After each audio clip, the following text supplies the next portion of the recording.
Subscribe कीजिए हमारे channel study for dreams को और स्टडी से रिलेटेड सबसे अच्छी वीडियो सबसे पहले पाने के लिए बेल आइकन पर क्लिक करें। हेलो नमस्कार दोस्तों, मैं अवधेश चौधरी और आप देख रहे हैं आपका अपना YouTube channel study for dreams. तो आज मैं आपके लिए कराने जा रहा हूँ पॉलिटी के मोस्ट इंपोर्टेंट क्वेश्चन जो railway, NTPC, CGL, CSF head constable आपके हर एक एग्जाम में काफ़ी इंपॉर्टेंट और काफ़ी मैंने मोस्ट इंपोर्टेंट क्वेश्चन को यहाँ पे सेलेक्ट किया। 25 क्वेश्चन है, तो टोटल 25 क्वेश्चन आपको भी आंसर करना है और टोटल लास्ट में आपको बताना है कि टोटल कितने करेक्ट आंसर आपने दिए और कितना आपका स्कोर हो रहा है। तो जिससे मुझे आइडिया लगेगा कि जो मैंने आपके लिए क्वेश्चन सेट किए थे वो बड़े आते हैं। ठीक है, तो प्लीज़ कमेंट करके ज़रूर बताइएगा कि आपको वीडियो कैसी लगे। वीडियो अच्छी लगे तो वीडियो को लाइक करें, ज़्यादा से ज़्यादा शेयर जरूर करें और चैनल को जरूर सब्सक्राइब कर लें। हम फ्यूचर में भी आपके लिए ऐसी वीडियोस अपलोड करते रहेंगे। तो चलिए फर्स्ट क्वेश्चन से स्टार्ट कर लेते हैं। क्वेश्चन नंबर 1 है, भारतीय संविधान में कितने मौलिक अधिकार उल्लेखित हैं? काफ़ी इंपॉर्टेंट है, बहुत बार पूछा जाता है, आपको सभी को पता है। फंडामेंटल राइट से रिलेटेड एक ना एक क्वेश्चन आता रहता है हर एक एग्जाम में।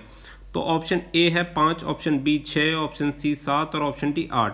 तो जो आपका करेक्ट आंसर होगा वो होगा ऑप्शन बी 6। फिलहाल में जो अपने फंडामेंटल राइट्स हैं वो हैं 6।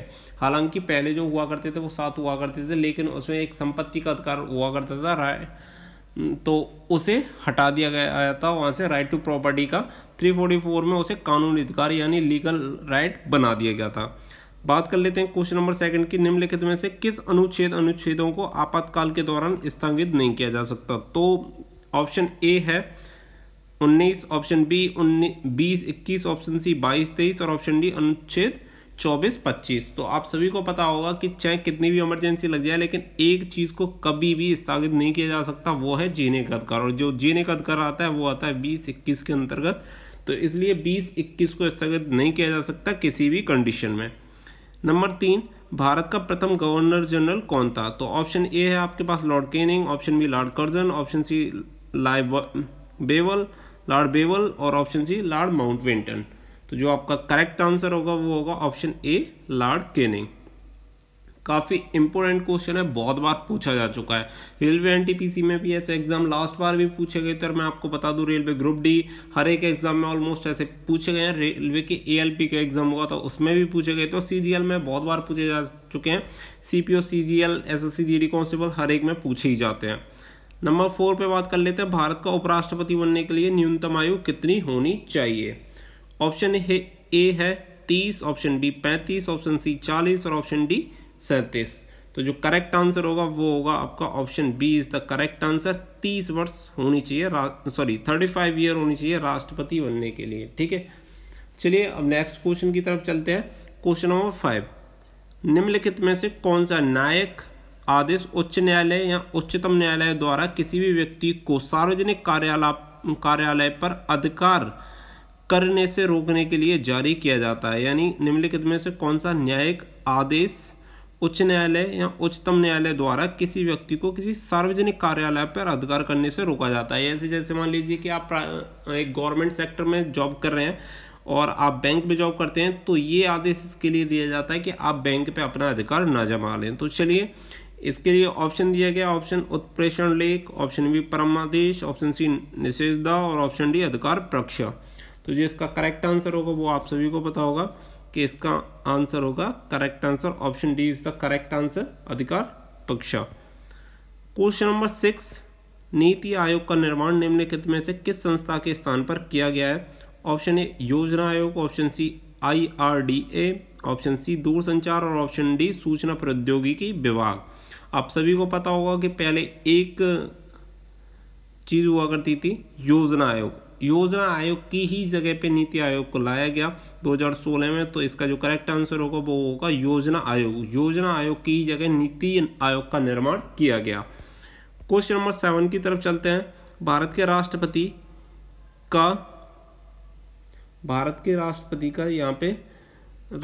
राष्ट्रपति को उनके कार्यकाल की समाप्ति से पूर्व माय अभियोग करने के लिए किसकी अनुशंसा अनिवार्य है?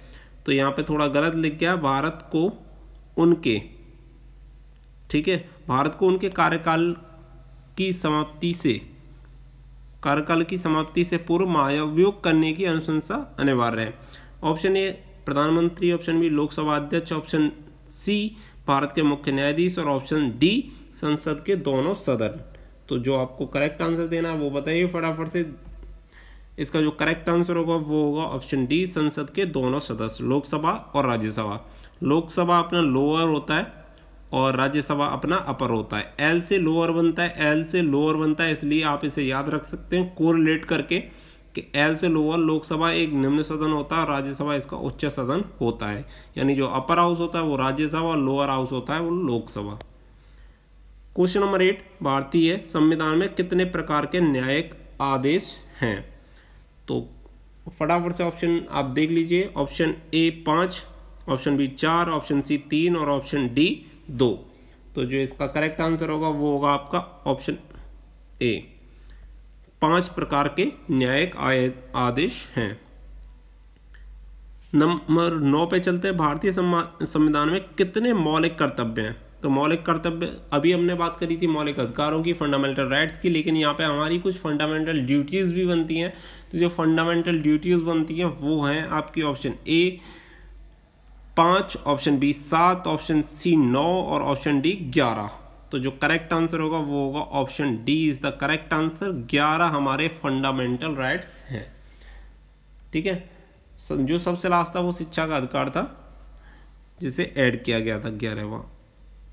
क्वेश्चन नंबर 10, भारतीय संविधान का भाग 4 निम्नलिखित में से किससे संबंधित है? तो ऑप्शन ए संघ, ऑप्शन बी राज्य, ऑप्शन सी मौलिक अधिकार और ऑप्शन सी राज्य नीति के निर्देशक तत्व। तो जो इसका करेक्ट आंसर होगा वो होगा आपका राज्य नीति के निर्देशक तत्व। ठीक है, डायरेक्टिव प्रिंसिपल ऑफ स्टेट। तो इसका करेक्ट आंसर ये हो जाएगा। चलिए इससे रिलेटेड और मैं आपको बता दूं कि भारतीय संविधान में कितने मौलिक कर्तव्य हैं। ये आपका है 4A, पार्ट भी पूछ लिया जाता है, 4A में है पूरा।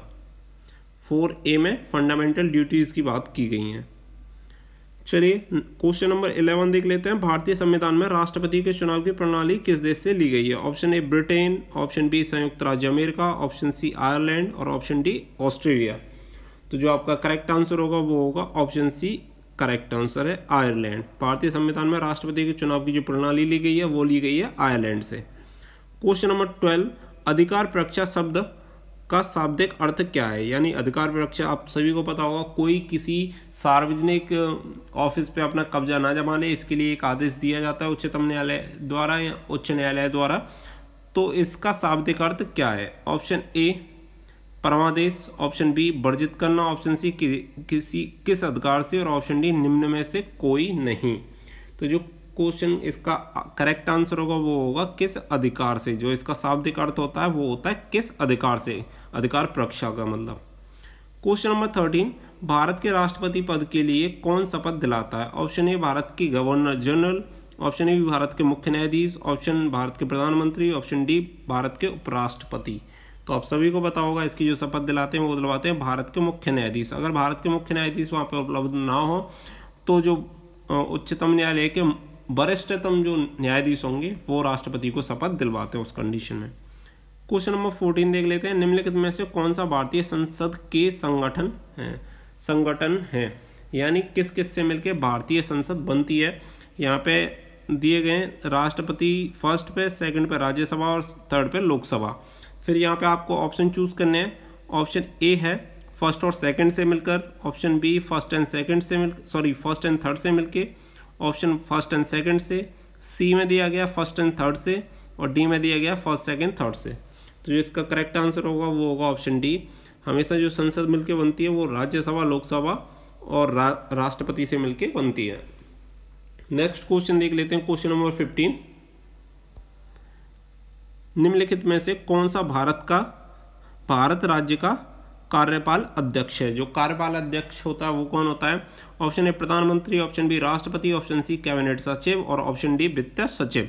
तो इसका जो करेक्ट आंसर होगा वो होगा राष्ट्रपति। राष्ट्रपति इसका कार्यपाल अध्यक्ष होता है देश का। क्वेश्चन नंबर 16, निम्नलिखित में से किसके पास भारतीय सुरक्षा बलों पर सर्वोच्च कमान प्राप्त है? ऑप्शन ए भारत के प्रधानमंत्री, ऑप्शन बी भारत के रक्षा मंत्री, ऑप्शन सी भारत के केंद्रीय मंत्रिपरिषद और ऑप्शन डी है भारत के राष्ट्रपति। तो जो करेक्ट आंसर होगा वो होगा option D.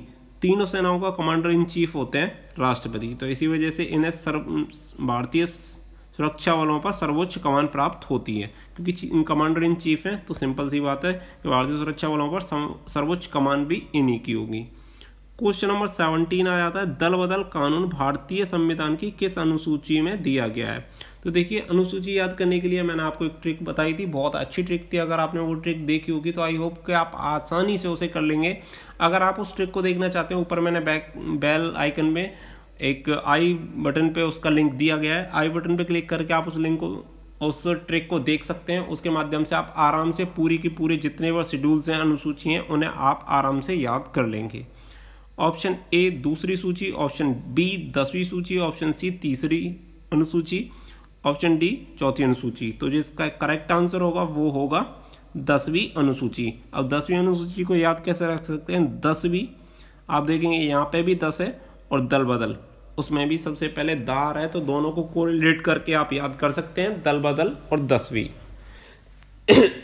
Sorry. Question number 18, Bharat के राज्यपाल की नियुक्ति कौन करता है? तो ऑप्शन ए भारत के प्रधानमंत्री, ऑप्शन बी मंत्रिपरिषद, ऑप्शन सी सर्वोच्च न्यायालय के न्यायाधीश और ऑप्शन डी है भारत का राष्ट्रपति। तो इसका जो करेक्ट आंसर होगा वो होगा आपका भारत के राष्ट्रपति। भारत के राष्ट्रपति जो भारत के राज्यों में राज्यपाल की नियुक्ति करते हैं, उन्हें भारत के राष्ट्रपति द्वारा नियुक्ति दी जाती है। क्वेश्चन नंबर 19, उत्प्रेषण आदेश या उत्प्रेषण से क्या अभिप्राय है, यानी इस शब्द का क्या मतलब है? ऑप्शन ए परमादेश, ऑप्शन बी बंदी का सशरीर प्रस्तुत करना, ऑप्शन सी क्षमा करना, ऑप्शन डी प्रमाणित करना या जानकारी देना। तो जो इसका करेक्ट आंसर होगा वो फटाफट से आप बताइए। इसका जो करेक्ट आंसर होगा वो होगा प्रमाणित करना या जानकारी देना। Option D is the correct answer for this question. Question number 20 पे चलते हैं। निम्नलिखित में से कौन हमारे देश के दोनों में से किसी भी सदन का सदस्य नहीं होता है? ऑप्शन ए प्रधानमंत्री, ऑप्शन बी वित्त मंत्री, ऑप्शन सी राष्ट्रपति और ऑप्शन डी रेलवे मंत्री। तो जो करेक्ट आंसर होगा वो होगा आपका ऑप्शन सी राष्ट्रपति। राष्ट्रपति किसी भी सदन का सदस्य नहीं होता है।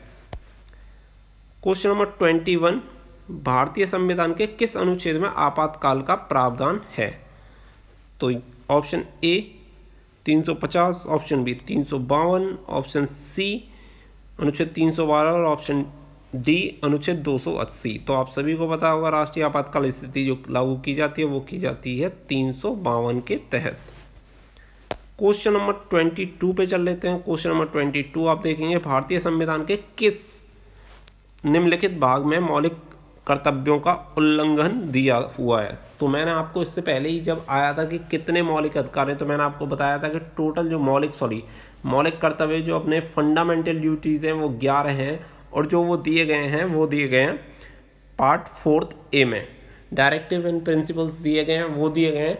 डायरेक्टिव प्रिंसिपल ऑफ स्टेट वो दिए गए हैं 4 में, लेकिन 4A नया जोड़ा गया और उसमें अपने मौलिक कर्तव्यों को जगह दी गई, इसलिए 4A में आते हैं सभी मौलिक कर्तव्य जिनकी संख्या 11 है।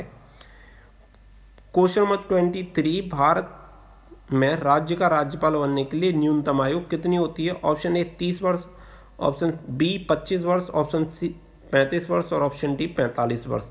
तो जो करेक्ट आंसर होगा वो होगा ऑप्शन सी 35 वर्ष। मैं आपको बता दूं कि राष्ट्रपति और राज्यपाल बनने के लिए दोनों के लिए एक ही क्राइटेरिया होता है लगभग। जैसे मान लीजिए सेंट्रल में जो पूरा सब कुछ कार्यभार डिपेंड करता है वो करता है कि राष्ट्रपति पे, उसी तरीके से राज्य में जो अधिकार होते हैं वो होते हैं राज्यपाल के पास। ठीक है, तो ये भी 35 वर्ष की आयु होनी चाहिए राज्यपाल बनने के लिए। क्वेश्चन नंबर 24, निम्नलिखित में से कौन सी संघीय सरकार की एक विशेषता है? तो संघीय सरकार की कौन सी एक विशेषता है यहाँ पे वो आपको बताना है। ऑप्शन ए संसद की सर्वोच्चता, ऑप्शन बी न्यायपालिका की सर्वोच्चता, ऑप्शन सी संघ तथा राज्यों के बीच शक्तियों का वितरण, ऑप्शन डी एकल नागरिकता किस अनुच्छेद के अंतर्गत? तो यहाँ पे जो करेक्ट आंसर होगा वो होगा ऑप्शन सी संघ तथा राज्यों के बीच शक्तियों का वितरण। इसी वजह से इस सरकार को संघीय सरकार की एक विशेषता कह सकते हैं।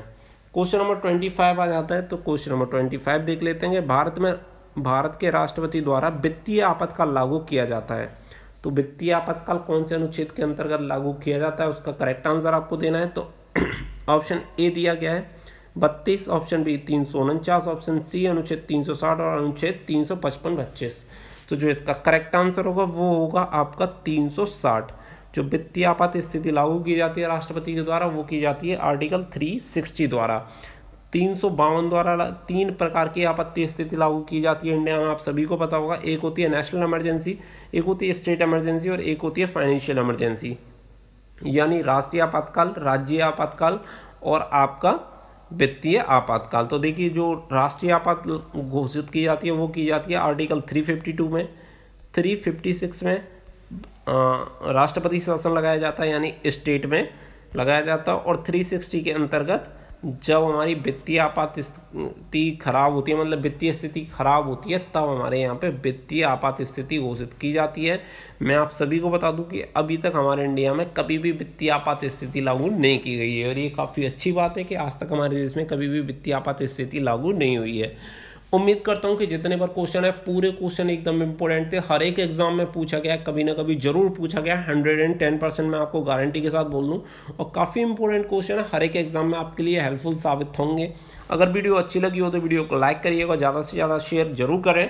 अगर आप चाहें तो हमें इंस्टाग्राम और टेलीग्राम पर फॉलो कर सकते हैं, साथ में चैनल को सब्सक्राइब जरूर कर लें और बेल आइकन पर प्रेस करें ताकि आने वाली हर एक लेटेस्ट वीडियो सबसे पहले आप तक पहुँच सके। दोस्तों फिलहाल के लिए इतना ही। Thank you for watching. जय हिंद, जय भारत।